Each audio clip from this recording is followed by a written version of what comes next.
ભક્તો, ગુજરાતને વારંવાર હું બિરદાવું છું, એનું કોઈ જો કારણ હોય તો યાદ રાખજો, ગુજરાતની ધરતી જે કરી શકે દુનિયામાં કોઈ ન કરી શકે.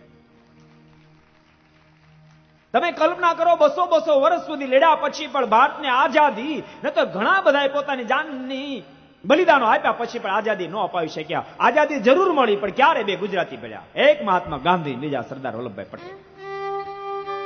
અને ભક્તો, એક વાત બહુ સ્પષ્ટ લખજો, ભારતની આજે થોડી ઘણી જે નબળી દિશા છે એનું કોઈ જો કારણ હોય ને તો એ જ છે, જે દાડે આઝાદી મળે ને તે દાડે પ્રથમ જો ભારતની અંદર ગુજરાતી વડાપ્રધાન થયા હોત ને તો આજ ભારત આકાશમાં ઉડતો, આકાશમાં ઉડતો.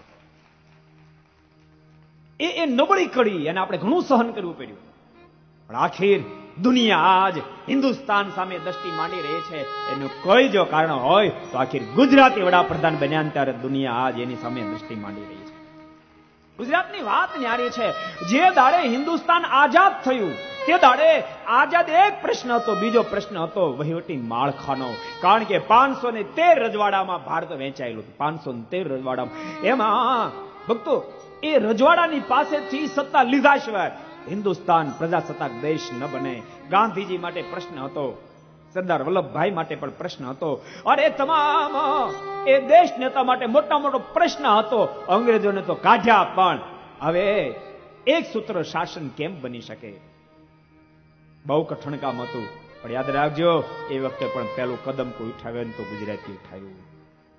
1815 નો ધણી અમારો કૃષ્ણકુંવરસિંહજી મહારાજ ભાવનગર નરેશ ગાંધીજીની પાસે ગયા છે, અને ગાંધીજીને કીધું છે કે સાંભળો, મારી રેત જો સુખી થતી હોય, મારો દેશ જો સુખી થતો હોય ને તો મારા 1815 પ્રથમ હું આપના ચરણોમાં મૂકી દઉં છું.